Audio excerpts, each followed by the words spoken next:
قرآن مجید فرقان حمید نے میاں بیوی کا جو رشتہ بیان کیا ہے نا، اس رشتے کو آپ سمجھیں جو قرآن پاک نے میاں بیوی کا رشتہ بیان کیا۔ کہن لباس لکم وانتم لباس لہن، فرمایا بیویاں تمہارا لباس ہیں اور تم ان کا لباس ہو، وہ تمہارا لباس ہے اور تم، اللہ اکبر، کیسا خوبصورت لفظ قرآن پاک نے، ہن لباس لکم وانتم لباس لہن، فرمایا وہ تمہارا لباس ہے اور تم، سمجھ آ رہی ہے نا جی بات کی، وہ تمہارا لباس ہے اور تم ان کا لباس ہو۔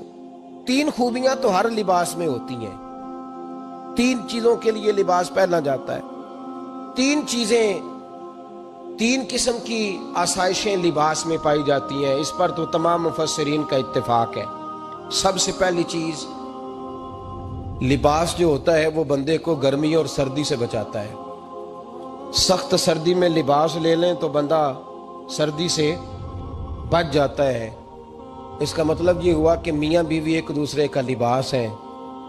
اگر بیوی کی طرف کوئی تکلیف آتی ہے تو میاں اس کو بچاتا ہے، اور اگر میاں کی طرف کوئی تکلیف آتی ہے تو عورت اس کو بچاتی ہے۔ میاں بیوی ایک دوسرے کا لباس ہے۔ لباس کیا کرتا ہے؟ لباس آدمی کے عیب چھپاتا ہے، اس کے وجود پر کتنے دھبے ہیں، کتنے نشان ہیں، وہ سارے چھپا لیتا ہے لباس۔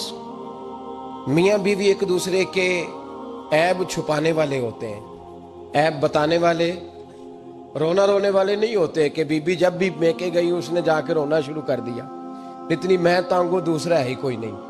اور خامد صاحب جب بھی ملے انہوں نے ایک ہی راگ الاپنا شروع کر دیا کہ میری کیا بات تھی، مجھے مل کیا گیا ہے، میں کیا تھا، میرے ساتھ ہوا کیا ہے۔ تو لباس ہیں، ایک دوسرے کا عیب چھپائیں گے، بولیے ایک دوسرے کا عیب چھپائیں گے، ایک دوسرے کی غلطیوں کی پردہ پوشی کریں گے۔ اور تیسرا، لباس کا کیا مقصد ہوتا ہے؟ لباس شخصیت کا آئینہ دار ہوتا ہے۔ لباس آدمی کی اچھی اور خوبصورت طبیعت کا حصہ ہوتا ہے۔ جو لباس ہوتا ہے وہ انسان کو زینت بخشتا ہے، خوبصورت کر دیتا ہے۔ داڑھی والا آدمی ننگے سر پھرے تو خوبصورت نہیں لگتا، ٹوپی پہن لے تو بڑا پیارا لگتا ہے، ٹوپی پہنے تو بڑا، اور اگر امامہ باندھ لے تو نور نالا نور ہونا شروع ہو جاتا ہے۔ اللہ کرے آپ خوش ہو جائیں، آمین تو کہہ دیں، اور اللہ کرے فجر کی نماز آپ امامہ باندھ کے پڑھ لیں، آمین تو کہیں۔ چلو کونی جنہ دی داڑھی نہیں انہوں نے رکھنی چاہیے دیئے، جنہ دی نہیں ہونا نو موضوع نہیں تھا، پر ہماری بھی مجبوری ہے، داڑھی آئی جاتی ہے، ہر موضوع میں شامل ہو جاتی، رکھنی چاہیے۔ سب یاد رکھیں، لباس آدمی کو زینت دیتا ہے۔ قرآن مجید کے لفظوں پہ غور کرو، اگر تو شادی کے بعد بیوی کے آنے کی وجہ سے خامد کو سکون نہیں ملا تو اس کا مطلب ہے اس نے گھر کو زینت نہیں دی، اور اگر شادی کے بعد اس بچی کو تحفظ نہیں ملا، اس کو اپنے گھر کے اندر سکون نہیں ملا، تو اس کا مطلب ہے خامد نے اسے زینت، اس لباس نے زینت نہیں دی۔ میاں بیوی ایک دوسرے کا لباس ہے۔ اس مقدس رشتے کو اسلام نے باندھا، اور لباس کہہ کے باندھا۔ میرے رسول کریم علیہ السلام نے پہلے تو خارجی لوگوں کو منع کیا ہے۔ میری ذاتی رائے یہ ہے کہ میاں بیوی کی ذاتی لڑائی کوئی بھی نہیں ہوتی، ذاتی لڑائی، میری باتوں کی سمجھ تو آ رہی ہے نا آپ دوستوں؟ کوئی نہیں آ رہی؟ اللہ جزا دے آپ۔ میاں بیوی کی ذاتی لڑائی کوئی نہیں ہوتی۔ ہوتا پتہ کیا ہے؟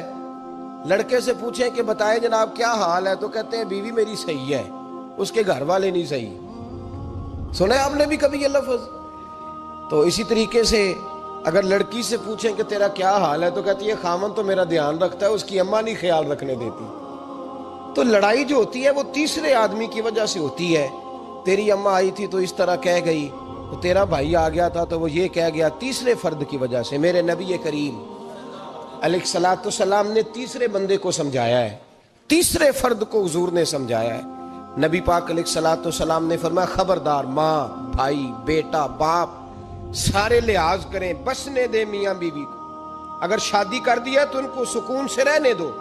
تم دو جملے کہہ کے چلے گئے، کوئی عیب نکال کے جو چھپا ہوا تھا خامن کی نظر میں وہ نکال کے بتا دیا کہ تیری بیوی یہ کام بھی کرتی ہے، اب تم تو ہٹ گئے وہ بات کہہ کے، اب انہوں نے اکٹھے رہنا ہے، ان کی زندگی مصیبت کا شکار ہو گئی۔ آزمائش میں آ گئے وہ دونوں، ساری زندگی کڑتے رہے، ایک عیب نکال کے لڑکی کے گھر والے لڑکے کا اسے بتا کے چلے گئے تیرے خامد میں یہ عیب پایا جاتا ہے، وہ ساری زندگی کڑتے رہیں گے، تکلیف میں رہیں گے، انہوں نے تو کٹھے رہنا ہے۔ بتانے والا چلا گیا، میرے رسول کریم صلی اللہ علیہ وسلم فرماتے ہیں لعنتی ہے وہ شخص، لعنتی ہے وہ شخص۔ یا رسول اللہ کون سا؟ فرمایا جو بیوی کو مرد کے خلاف اکساتا ہے اور مرد کو بیوی کے خلاف اکساتا ہے، وہ لعنتی ہے، ملعون ہے، رحمت الہی سے دور ہے وہ شخص۔ انہیں قریب کرنے کی کوشش کر، تو ان کے اندر محبت پیدا کرنے کی کوشش کر۔ میرے نبی کریم علیہ الصلوۃ والسلام نے جب حضرت سیدہ فاطمہ الزہرا رضی اللہ تعالی عنہا اور جناب سیدنا علی المرتضیٰ رضی اللہ تعالی عنہ کی شادی کی تو نبی پاک نے دونوں کے سر جوڑے اور دونوں کے درمیان محبت کی دعا فرمائی، دونوں کے درمیان محبت کی دعا فرمائی۔ اور نبی پاک صلی اللہ علیہ وسلم حضرت فاطمہ کے سامنے جناب علی کے فضائل بیان فرماتے، اور جناب علی آتے تو نبی پاک فرماتے فاطمہ تو میرے وجود کا حصہ ہے، وہ تو میرے جگر کا ٹکڑا ہے۔ تو ان دونوں کے درمیان الفت پیدا، یہ سب سے پہلے تو خارجی لوگ اس بات کا خیال کریں، سب سے پہلے تو خارجی لوگ خیال کریں، توجہ دیں، ان کو بکھرنے سے بچائیں۔ اب میاں بیوی بھی سمجھ لیں کہ ہماری ذمہ داریاں کیا ہیں۔ مسند امام احمد بن حنبل میں حضرت ابو درداء رضی اللہ تعالیٰ عنہ سے حدیث مروی ہے، نبی کریم صلی اللہ علیہ وسلم کی بارگاہ میں ایک خاتون نے آ کے عرض کیا یا رسول اللہ صلی اللہ علیہ وسلم مجھے بتلائیے خاوند کا حق کیا ہے۔ یہ جو حدیث سنانے لگا ہوں نا، یہ بیٹی کو سنانی ہے، جا کے یہ ٹیلی فون کر کے بہن کو سنانی ہے، صرف بیوی کو سنانے کی نہیں ہوتی یہ چیزیں۔ یہ حدیث بیٹی کو سمجھائیں، بہن کو سمجھائیں، ان لوگوں کو سمجھائیں، تاکہ اور یہ یاد رکھیں خاوند کے حقوق اگر بچی کے گھر والے اسے سکھائیں نا تو اس کی سمجھ میں جلدی آ جائیں گے، اور بیوی کے حقوق اگر خاوند کے گھر والے اس کو سمجھائیں تو اس کی سمجھ میں بات جلدی آئے گی، وہ خیر خواہ سمجھتے ہیں اپنے رشتہ داروں۔ یہ والی حدیثیں ان لوگوں کو سنانی چاہیے جن لوگوں کا بچہ ہے یا بچی ہے، متعلقہ آدمی حقوق بیان کرے۔ جب متبادل چیز کسی کے سامنے آتی ہے تو وہ کئی دفعہ سمجھتے ہیں کہ خلوص اس میں پورا نہیں پایا جاتا۔